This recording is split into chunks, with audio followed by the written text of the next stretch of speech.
Carta abierta a los honorables diputados del Congreso de Chile en relación al proyecto de ley que establece las bases generales para la educación afectiva y sexual de niños, niñas y adolescentes en los establecimientos educacionales. Santiago, 1 de octubre de 2020. Honorables diputados, les escribo porque me he informado minuciosamente acerca del proyecto de ley que establece bases generales para la educación afectiva y sexual de niños, niñas y adolescentes en los establecimientos educacionales y modifica normas legales que indican. Y me encuentro francamente alarmado. Sé que a la letra del proyecto se han incluido disposiciones que parecen garantizar la indemnidad de los niños, el derecho preferente de los padres en la educación de sus hijos y de los colegios a tener un proyecto educativo propio. Pero también comprendo que eso es una apariencia engañosa. Por eso les pido que rechacen el proyecto tal como se les ha presentado por la Comisión de Educación. En primer lugar, el proyecto incluye en el título la palabra género, y eso implica la inclusión de la filosofía de Simone de Beauvoir, Alfred Kinsey y otros, que, contrariamente a lo que se repite de manera continua, nunca, jamás ha sido probada y que tiene su origen en inaceptables y fracasados experimentos humanos, como el famoso caso de David Reimer, y los cientos de niños pobres sometidos a un abuso sexual detalladamente relatado en el informe sobre la sexualidad masculina del así llamado Dr. Kinsey. Sería mejor dejar en vigencia la ley 20.418 del año 2010, que es menos ideológica. En segundo lugar, el proyecto sostiene que esta educación es un derecho humano del niño, lo cual, tomado junto con el proyecto de ley de garantías de la niñez que ahora se considera en el Senado, se traducirá en que los padres no podrán oponerse a esta enseñanza ideológica, que se convertirá así en una verdadera religión, una pseudo religión, impuesta por el Estado de manera coactiva. Por esta razón, es mejor dejar en vigencia la ley 20.418. En tercer lugar, si bien el artículo 1 reza que se debe resguardar especialmente la indemnidad de niños, niñas y adolescentes, entendida esta como el derecho a no ser expuestos a la realización, observación y o participación en actos de connotación sexual inapropiados para su edad y grado de madurez, entiendo que lo que sea apropiado para cada edad deberá entenderse a la luz de los antecedentes del proyecto. Pues bien, en los antecedentes se cita el caso de Holanda como uno de los que inspiran este proyecto y se apunta que en Holanda se siguen los estándares de educación sexual para Europa. Además, en el artículo 2, el proyecto remite a los instrumentos internacionales en esta materia. Por tanto, para determinar lo que sea apropiado para la edad, se entenderá a la manera como lo entienden la OMS y la UNESCO. Pero esas maneras son diametralmente opuestas al espíritu de nuestra Constitución, al derecho preferente de los padres a educar a sus hijos y, en verdad, a la indemnidad sexual de los niños. En efecto, según el citado documento de la OMS, página 5470 en la matriz, en la versión española, es apropiado hablar a los niños de 0 a 4 años sobre la masturbación. Y ellos se masturban según este documento, tienen derecho a explorar su identidad de género, que no es la identidad masculina o femenina, sino la identidad construida a que se refiere la ideología que se nos quiere imponer, y deben comenzar a comprender la igualdad de género entre 0 y 4 años. De 4 a 6 años los niños hacen juegos sexuales desnudos y también se masturban. Entre 7 y 9 años tienen fantasías homosexuales y se masturban. Entre 6 y 9 hay que mostrarles relaciones sexuales con penetración y hablarles de la diferencia entre amistad y lujuria. También hay que mostrarles los roles de género. Entre los 9 y los 12 años, antes de que estén sexualmente maduros según el mismo documento, hay que enseñarles todos los métodos anticonceptivos. A los 12 años aumenta la masturbación, dice el documento de la OMS.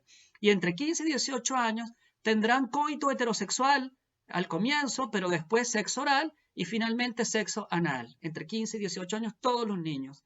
Aquí hay, por tanto, un problema serio en toda la redacción del proyecto se nota una gran hipocresía, porque se dice que los jóvenes holandeses, a causa de su educación en ESI, según el modelo de la OMS, son menos activos sexualmente, pero al mismo tiempo se suscribe el modelo de la OMS que sostiene que es bueno que todos los niños, todos los adolescentes tengan sexo heterosexual, oral y anal, desde los 15 años.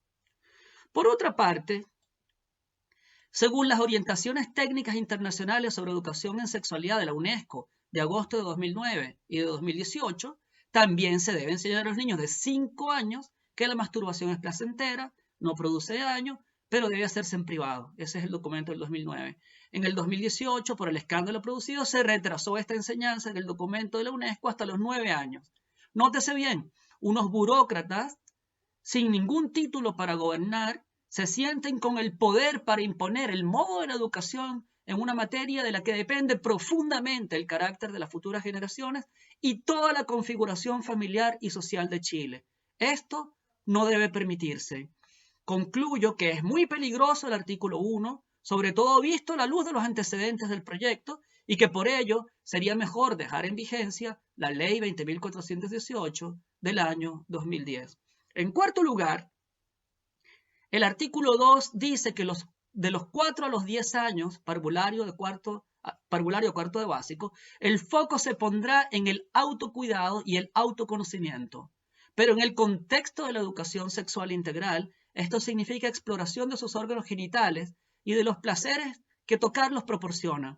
Si esto se pone en conexión con los documentos internacionales antes mencionados, hay razones serias para preocuparse. Sería mejor dejar en vigencia la Ley 20.418 del año 2010, que iniciaba la educación sexual en la escuela mucho más tarde, no en parvulario. En quinto lugar, en ese mismo artículo se establecen los objetivos de la ley.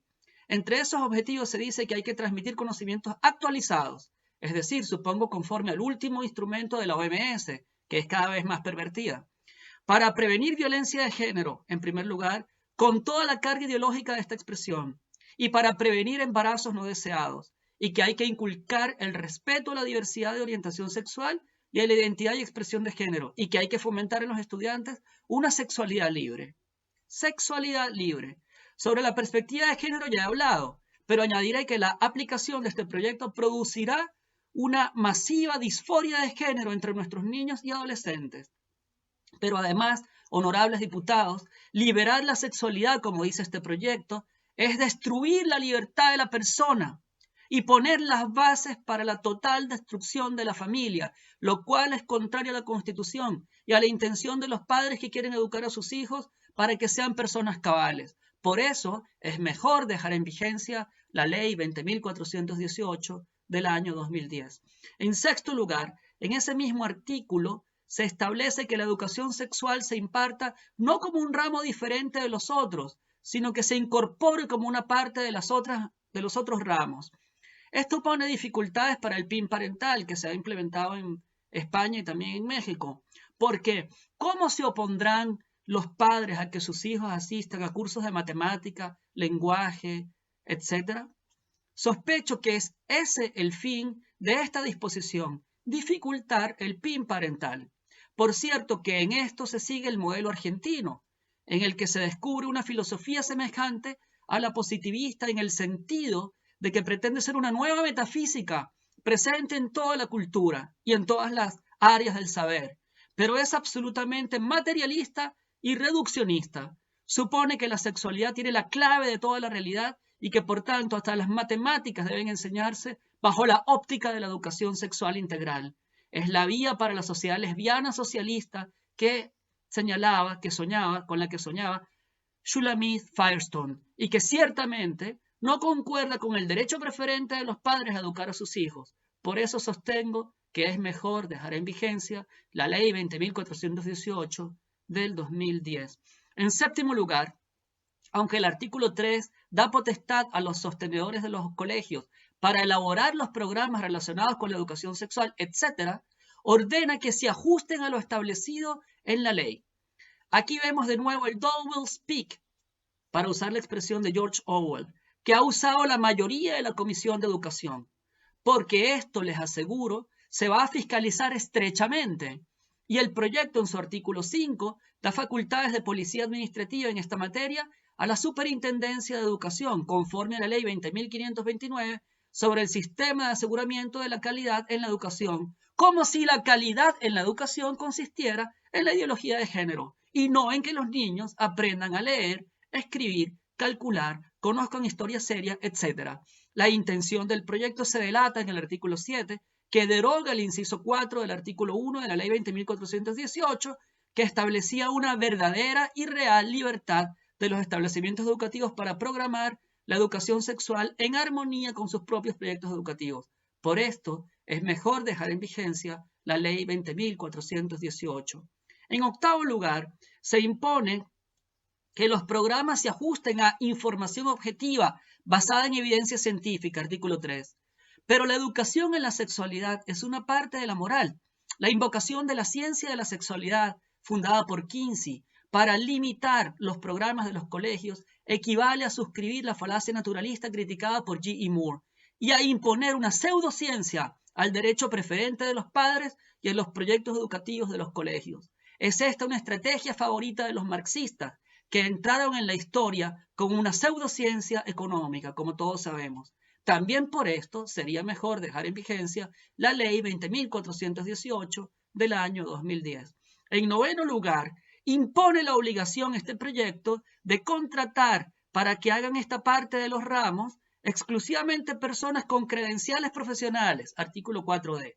De manera que en este asunto básicamente ético, los colegios tendrán que contratar a personas con títulos en teoría de género y otras ramas de la pseudociencia que los nuevos ideólogos quieren imponer a Chile. También por esto es mejor dejar en vigencia la Ley 20.418 del 2000. Honorables diputados, ya hemos visto en Chile abusos graves contra la inocencia de los niños y adolescentes, a pesar de que no tienen cobertura legal. Revísese, por ejemplo, este texto, 100 preguntas sobre sexualidad adolescente, que está en la internet, editado por la Municipalidad de Santiago en 2016. No es raro que los colegios privados, amparados en el inciso 4 del artículo 1 de la Ley 20.418, sean, sin embargo, hostigados por funcionarios del Ministerio de Educación en materia de educación en sexualidad. Si ustedes aprueban este proyecto, serán responsables de lo que pasará con los niños en Chile. Pueden buscar material sobre lo que ha pasado con los niños argentinos.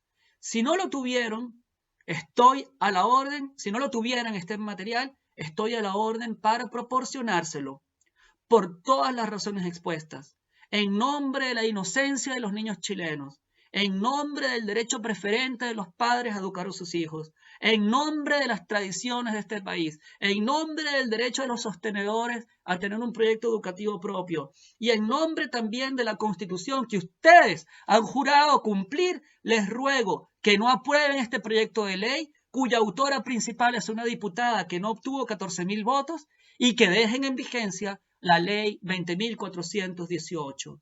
Muchas gracias.